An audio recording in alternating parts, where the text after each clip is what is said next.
Good morning. This is KELOLAND on the go with all you need to know in news and weather as you start your day.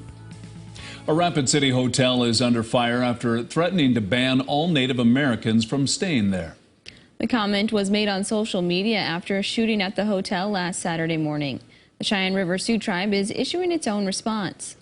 We felt we had to say something, under the Constitution of the United States, in our treaties, we feel, that these lands are still ours, and you don't treat somebody like that in their own home. So very upsetting, and we felt we needed to respond. A class action lawsuit has been filed against the hotel. KELOLAND News has not heard back from the owners. 19-year-old Quincy Bearrobe is currently behind bars in connection to the shooting. He's charged with aggravated assault and committing a felony with a firearm. Bearrobe is accused of shooting another man who was having an argument with his girlfriend. Jerry Smith Jr. has been sentenced to 2 years of probation in Minnehaha County for stabbing and killing his ex-girlfriend's dog. Smith killed a mother dog named Morgan in July of 2021. One of the puppies was also found dead. Smith told the responding humane officer the dog had bitten him, though his wound did not appear to be bleeding. 5 others surviving puppies were taken to the ER, but one of them died shortly after. The other 4 were placed in foster care and seemed to be doing well. A second person is charged in connection with the death of a 2-year-old boy in Charles Mix County. The child's mother, 27-year-old Calarina Drapo, has been charged with abuse or cruelty to a minor and 2 drug counts. Her 31-year-old boyfriend, Leonard Sharpfish Jr., is also accused in the case. He pleaded not guilty to abuse and drug charges. Officials say Drapeau brought the boy to the hospital in Wagner, where he was found to have extensive bruising and broken bones. Turning to weather now with meteorologist Adam Rutt. Calm today, but the winds pick up tomorrow, Adam. Yeah, especially East River, that wind is going to be picking up today. We start to see that gusty air mass coming in to the west. We'll get there in just a moment, but for now, we head outside on this Thursday morning and take a look at the Washington Pavilion front and center, 34 at the airport, with a north wind at 9 miles per hour. We have 30s along and east of I-29, 23 though in Huron, 21 Pierre and Mulbridge, 15 Phillip and Pine Ridge, 29 Rapid City, 35 as you head toward Aberdeen. Winds are generally calm for now, but that's not going to be the case as we head a little bit deeper into the day and into Friday for that matter. There's our wind advisory, northwestern KELOLAND into at least midnight Mountain Time tonight. We could see gusts approaching and exceeding 50 miles per hour. And then as that wind moves to the east and we stay bone dry, fire weather watches are in effect for everybody shaded in that light yellow coloring. So central, southeastern KELOLAND, be mindful of any outdoor heat sources. We'll talk about the rest of your 7-day forecast, including at least one opportunity to see something come our way, all with meteorologist Brian Karstens. Thank you, Adam. Agricultural industry leaders will be connecting with consumers at the Washington Pavilion Ag Day this weekend.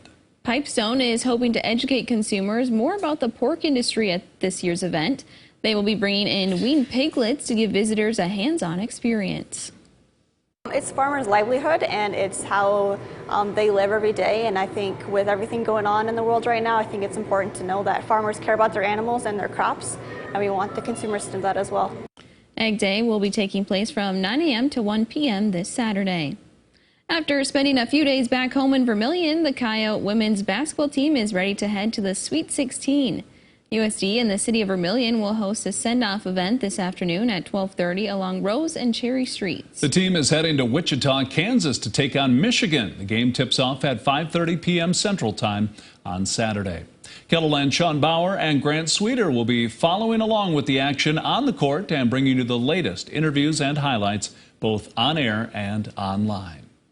And a quick programming note, due to the NCAA tournament, KELOLAND News at 6 will air at 5:30 p.m. Central Time on KELO TV today and tomorrow. It will air again on KELO Extra at 6 p.m. KELOLAND News at 10 will air on time on KELO Extra and then after the basketball games on KELO TV. As you get ready to head out the door, there is something you should be aware of. The Sioux Falls Police Department says 2 houses will be on the move starting at 9 a.m. this morning.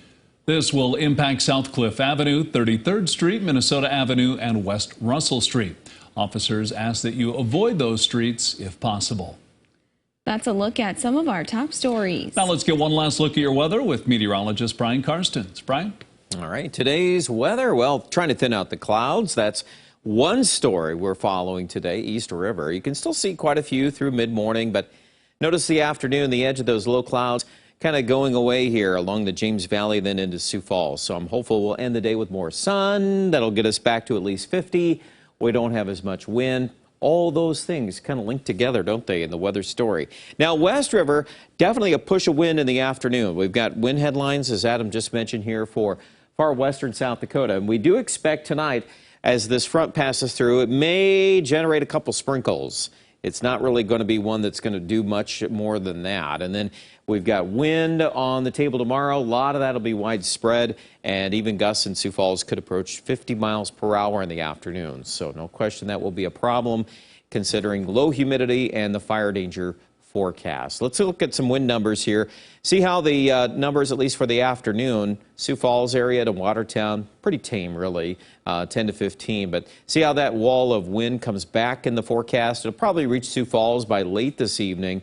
And during the overnight, it'll be solid at 15 to 25. And then it cranks up during the day part forecast tomorrow. The worst of it, southwest Minnesota. Probably looking at better conditions in the Black Hills. But please take note of that. And then, of course, the end result is going to be a cool down for the weekend. It looks more likely now that we're going to have highs in the 40s on Saturday and even into the northeast. We might stay in the 30s on Saturdays. So cold air is pushing its way on in. We'll see this bouncing around on those temperatures early next week as a pretty large chunk of mild air to our southwest moves in or brushes southwest South Dakota. But then after that, it's downhill again. Here we go with the forecast today, 63 in Pierre, 64 degrees in Winter, the 7-day forecast. So we throttled the numbers back a little bit for Saturday, Sunday. We'll bring them back into the 50s for Monday and Tuesday, along with some scattered showers.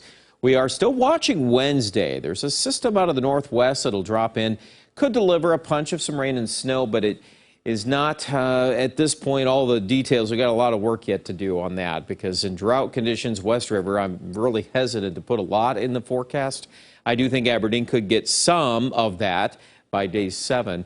Nothing terribly cold, but we're going to have a tendency to seeing below average temperatures beyond day 7. So some of these bounce back days like Monday in Pierre, for example, you'll take that in at 66.